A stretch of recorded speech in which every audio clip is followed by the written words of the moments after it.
സേതുമാധവൻ വന്നിട്ടുണ്ട് സാർ. വിളിക്കേ.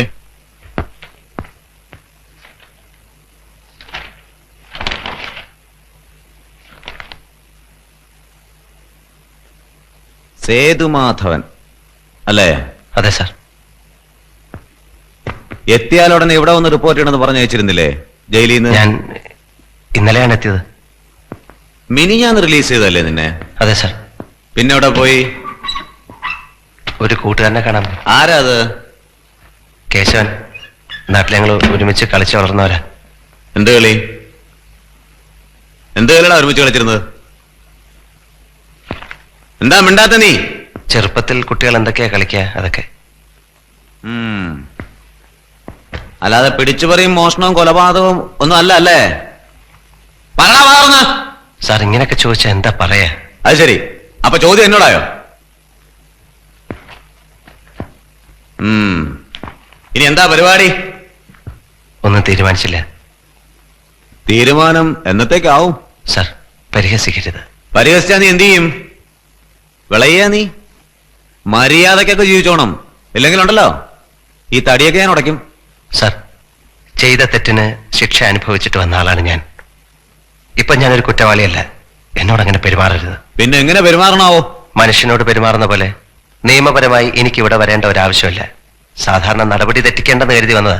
അതിനെന്നെ ഇങ്ങനെ വിഷമിപ്പിക്കരുത്. നീ എന്നെ നിയമം പഠിപ്പിക്കടാ.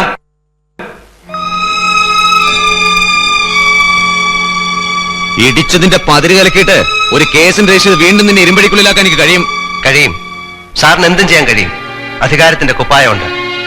എന്നെ പോലുള്ളവരെ ജീവിക്കാനുള്ള ആഗ്രഹം പോലും ഇല്ലാണ്ടാ ജയിലിൽ നിന്ന് പുറത്തിറങ്ങുന്നത്. സഹായിച്ചില്ലെങ്കിലും ഉപദ്രവിക്കരുത്. എന്നെ പോകാൻ അനുവദിക്കണം സാർ. ഞാൻ വിളിച്ച ആ നിമിഷം ഇവിടെ ഉണ്ടായിരിക്കണം.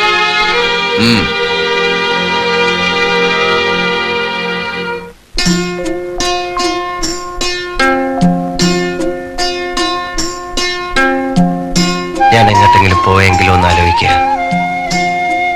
എങ്ങടെ? ദൂരെ എവിടേക്കെങ്കിലും, ബോംബെയിലോ കൽക്കത്തയിലോ, അങ്ങനെ എങ്ങോട്ടെങ്കിലും. ഇവിടെ നിന്നാൽ ശരിയാവില്ല. അവിടെയൊക്കെ വെച്ചാ എന്ത് ജോലിയും ചെയ്യാം, കിട്ടാനും എളുപ്പമാണ്. ഇനി എന്റെ കാലം കഴിയാണ്ട് നിന്നെ ഞാൻ എങ്ങോട്ടും വിടില്ല. 5-8 കൊല്ലം ഈ അമ്മ കുടിച്ച കണ്ണീർ എത്രയാണെന്നറിയോ? നിന്നെ കണ്ടുകൊണ്ട് മരിക്കണം അമ്മയ്ക്ക്. അച്ഛനും തീരെ വയ്യ, പുറത്ത് കാണിക്കുന്നില്ലെന്നേ ഉള്ളൂ. ഞങ്ങളുടെ കാലം കഴിഞ്ഞ നിന്റെ കൂടെ പിറന്നവർക്ക് പിന്നെ ആരാ ഒരു തുണ? രമേശനൊരു നിലയ്ക്കായാ പിന്നെ അവനുണ്ടാവും. നിനക്കൊന്ന് ചെന്ന് കാണാറുന്നില്ലേ അവനെ? പോണം, കാണാൻ വലിയ ആശയുണ്ട്. വലിയ ചെക്കനായിട്ടുണ്ടാവും അല്ലേ? മാസത്തിൽ ഒരിക്കലെങ്കിലും വരാറുണ്ടവൻ. അതിനവൻ എവിടെയാ സമയം? പഠിക്കണ ഓരോ പുസ്തകങ്ങൾ കാണണം. ഭാഗവതത്തിന്റെ അത്രയുണ്ട്. വിഷുവിന് ഓണത്തിന് ഒരാഴ്ച വന്ന് നിൽക്കും. ഇവിടെ അവന്റെ പഠിപ്പിനൊക്കെ വല്ല സൗകര്യമുണ്ടോ? അവനെങ്കിലും നന്നായി വരട്ടെ. വക്കീലാവൂന്ന് പറയാറുള്ള ചെക്കൻ, വെളുത്ത കോട്ടും ടെലസ്കോപ്പും ഒക്കെ ഇട്ട്. അവനിത് 3-ാം വർഷമല്ലേ അമ്മേ? മാസാമാസം കാശ് എത്ര അവന് ചെലവെന്നറിയോ? ലത നാടകത്തിന് പോയില്ലായിരുന്നെങ്കിൽ അത് നടക്കില്ലായിരുന്നു. പട്ടിണി കിടന്നാലും അവനെ വലിയ നിലയിലാക്കണം. മതിയമ്മേ. മതിയായോ? ഇങ്ങനെ ചെയ്യണമെന്ന് വലിയ ഇഷ്ടായിരുന്നല്ലോ നിനക്ക്. മതിയായിട്ടല്ല, അമ്മയ്ക്ക് സുഖമില്ലാത്തല്ലേ. ജയിലിൽ കിടക്കുമ്പോഴും ഞാൻ ആലോചിക്കും, ഇപ്പൊ അമ്മ അടുത്തുണ്ടായിരുന്നെങ്കിൽ തലയൊക്കെ മസാജ് ചെയ്യിച്ച് കണ്ണടച്ച് ഇങ്ങനെ സുഖമായിട്ടിരിക്കായിരുന്നു.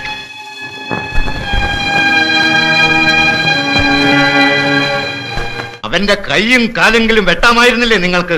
ഒരുത്തനെ കൊലയ്ക്ക് കൊടുത്തിട്ട് അപ്പന് മതിയായില്ലേ? ഇനി ഞങ്ങളും കൂടി ചാവണോ? ചാവാനല്ലടാ പറയണത്, കൊന്നിട്ട് വരാനാ. കൊന്നിട്ട് എങ്ങോട്ട് വരാൻ? 20 കൊല്ലം വരുമ്പോഴേ ഉണ്ടേണ്ടത്. അതിനാടാ ഇവിടെ വക്കീലും കോടതിയൊക്കെ ഉള്ളത്. ജോസിന്റെ പേരിൽ എത്ര കേസുണ്ടായിരുന്നു? ഞാൻ കൊന്നിട്ടുണ്ടല്ലോ 2 എണ്ണത്തിനെ. 1 കൊല്ലം തികച്ചു കിടന്നിട്ടില്ല ഞാനും എന്റെ മോനും. അപ്പാ, നമുക്ക് ജോസേട്ടന്റെ ചോരയ്ക്ക് പകരം വീട്ടിയാ പോരെ? അതിന് വേറെ എത്ര വഴി കിടക്കണോ? പറഞ്ഞു മനസ്സിലാക്ക്. എനിക്ക് പോയിട്ട് 100 കൂട്ടം കാര്യങ്ങളുള്ളതാ. ഒന്ന് എണീറ്റ് നിൽക്കാൻ പറ്റിയിരുന്നെങ്കിൽ ഒരുത്തന്റെ സഹായം എനിക്ക് വേണ്ട. ഞാൻ മതി. അപ്പാ അവനെ നമ്മൾ തുണ്ടം തുണ്ടാക്കി നുറുക്കിയിരിക്കും. എടുത്തു ചാടിയ അപകട. നമ്മുടെ വലയിൽ നിന്ന് അവൻ എങ്ങും പോവില്ലപ്പാ. അവൻ ചത്തു കിടക്കണത് കാണണം എനിക്ക്. അപ്പന് കാണാം. ഞാൻ ചുമന്നോണ്ട് പോയി കാണിക്കും. സന്നിച്ചനാ പറയണ. അതുവരെ അപ്പൻ സമാധാനമായിട്ട് കിടക്ക്. ആന്റണിയേട്ടൻ അത് പറഞ്ഞിരുന്നെങ്കിൽ ഞാൻ വിശ്വസിച്ചേനെ. ആന്റണിയേട്ടൻ ജയിലിലല്ലായിരുന്നെങ്കിലല്ലോ ഇപ്പൊ അവന്റെ ശവാടക്ക് നടന്നേനെ. ഒരു കാര്യം അപ്പനോട് ഞാൻ പറയാ, എന്റെ കയ്യിൽ ഒത്തു കിട്ടിയാലുണ്ടല്ലോ അവനെ ഞാൻ തീർക്കും, അത് ഉറപ്പാ.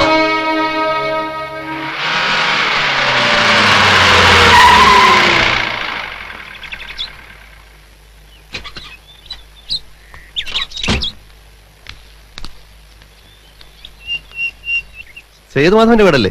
അതെ. ആളുണ്ടോ ഇവിടെ? എന്താ? ഞാനാ സേതുമാധവൻ. അറിയോ, എന്റെ പേര് ദിവാകരൻ. ഞാനായി റേഞ്ച് ചാരായം പിടിച്ചിരിക്കുന്നു. എനിക്കൊരു കാര്യം സംസാരിക്കാനുണ്ട്. ഇരിക്കൂ. വേണ്ട, നമുക്ക് പുറത്തേക്ക് ഇറങ്ങി ഒന്ന് സംസാരിക്കാം.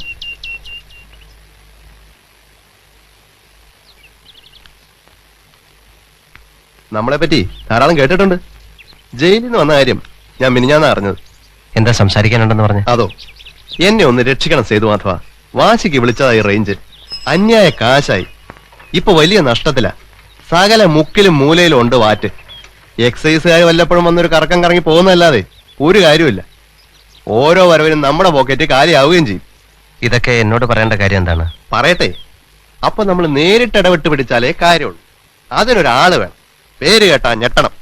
നമ്മുടെ കീരിക്കാടൻ ജോസ് ഉണ്ടായിരുന്ന കാലത്ത് പല റേഞ്ചിലും പോയി ക്ലീൻ ആക്കി കൊടുത്തിട്ടുണ്ട്. മൂപ്പർക്ക് നല്ല കാശും കിട്ടിയിട്ടുണ്ട്.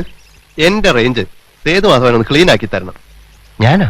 അതെ, എന്റെ റേഞ്ചിന്റെ കാര്യങ്ങൾ നോക്കുന്നത് നിങ്ങളാണെന്നറിഞ്ഞാ പിന്നെ എല്ലാവരും ഒന്ന് മടിക്കും. കോട പിടിച്ചാ ഇടിച്ചങ്ങ് തകർത്തേക്കണം. എന്ത് സംഭവിച്ചാലും ഞങ്ങൾ ഏറ്റു. കൈത്തേറ്റ് പറ്റി ഇനി ഒരുത്തൻ കാലിയായാലും പ്രശ്നമൊന്നുമില്ലെന്നേ. ഇതുപോലെ 5-8 കൊല്ലം ജയിലിൽ കിടക്കേണ്ടിയൊന്നും വരില്ല. നല്ല കാശും ഞാൻ തരും.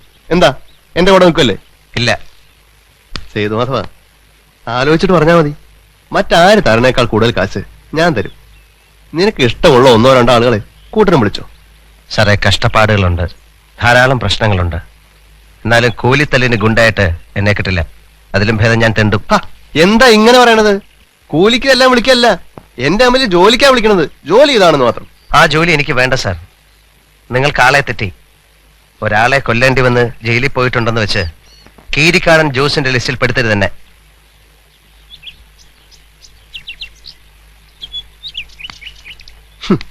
പിന്നെ ഇവനൊക്കെ ഏത് ലിസ്റ്റിലാണാവും?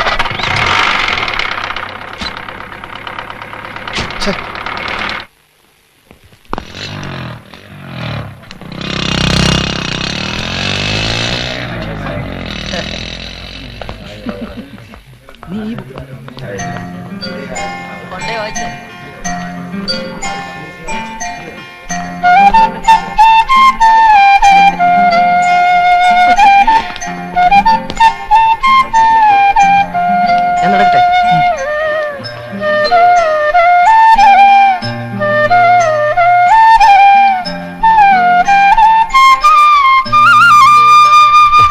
വലിയ ചെക്കനായി നീ. ഇപ്പൊ കരിമീശ വരയ്ക്കേണ്ട ആവശ്യമൊന്നുമില്ല. ഏട്ടനെപ്പോ എത്തി? 11 മണിക്ക് എത്തിയതാ. വീട്ടിലെത്തിയിട്ട് ഒരാഴ്ച കഴിഞ്ഞു. പരോളാണോ അല്ലെങ്കിൽ? അല്ല, ശിക്ഷ കഴിഞ്ഞു.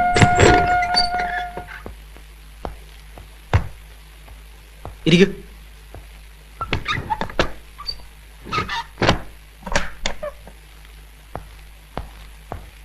അമ്മയ്ക്ക് വിശേഷമൊന്നുമില്ലല്ലോ? ഇല്ല, അസുഖം ഭേദമുണ്ട്. മരുന്നൊക്കെ കഴിക്കണു. നീ വീട്ടിലോട്ടൊരു കത്തയച്ചിട്ട് 1 മാസമായെന്ന് പറഞ്ഞു. സമയം വേണ്ടേ? പിന്നെ ഇവിടെ എന്ത് വിശേഷമുള്ളത്? ആ, കാശ് വല്ലതും തന്നു വെച്ചിട്ടുണ്ടോ? കാശ് എന്റെ കയ്യിലുണ്ട്, കുറച്ച് കാശ്. ഇവിടെ ഞാൻ എങ്ങനെ കഴിയുന്നറിയോ? നല്ലൊരു പാന്റ് ഷർട്ടും ഇല്ല. കറക്റ്റ് സമയത്തിന് ഫീസ് കൊടുക്കാനില്ല. വീട്ടിലെ സ്ഥിതി നിനക്കറിഞ്ഞൂടെ? വീട്ടിലെ സ്ഥിതി ഇവിടെ പറഞ്ഞിട്ട് എന്താ കാര്യം? നാടകം ഉള്ളതിനനുസരിച്ച് ഫീസ് തരാന്ന് പറയാൻ പറ്റൂ? മനസ്സിലാക്കണമെന്നേ പറഞ്ഞുള്ളൂ. 1000 ഉണ്ടല്ലേ? ആ. എൻട്രൻസ് എഴുതി പാസ്സായപ്പോ ഞാൻ പറഞ്ഞ അച്ഛനോട്, നമുക്കിത് വേണ്ട, ഞാൻ വല്ല വർക്ക്ഷോപ്പിലും പോകാം. അപ്പൊ അത് ആർക്കും സമ്മതമല്ല.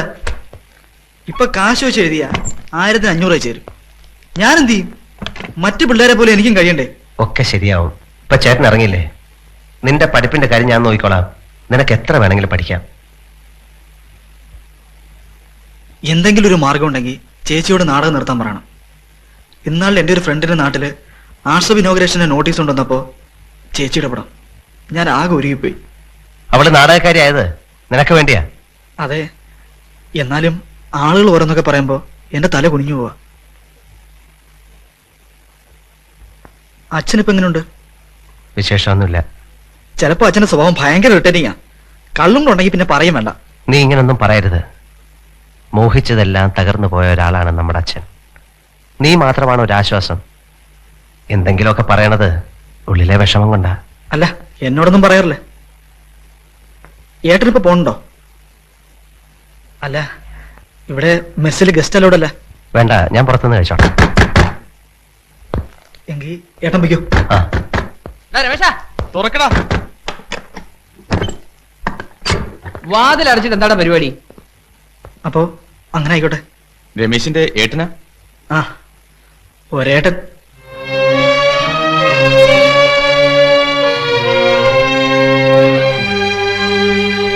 കണ്ടാൽ അറിയാം നിന്റെ ഏട്ടനാണെന്ന്. നിന്റെ നല്ല ചായ ഉണ്ട്. ആ, ഏട്ടൻ എന്ന് പറഞ്ഞാ വകയൊരേട്ടൻ, അത്രേ ഉള്ളൂ. വാ പോവാ.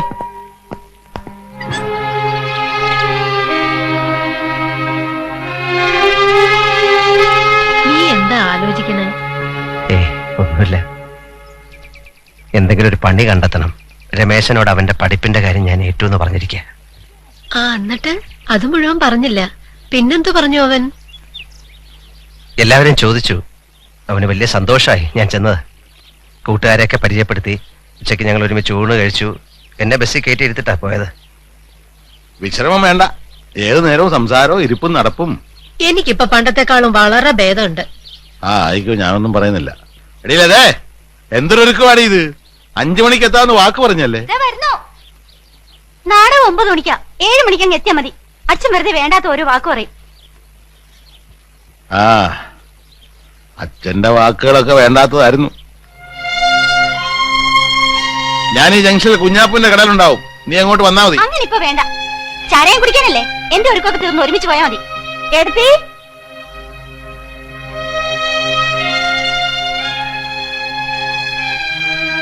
ഏട്ടൻ വരുന്നുണ്ടോ എന്റെ നാടകം കാണാൻ? ഇല്ല, ഇവിടെ അടുത്തല്ലേ, വേണമെങ്കിൽ പോയി കാണടാ. വേണ്ട, എനിക്കത് കാണണ്ട. ഏടത്തേക്ക് വരായിരുന്നു. എന്നാ കുടുംബം അടച്ചു പോവാം. നീ വരണുണ്ടോ? പോട്ടെ അമ്മേ. ഉം.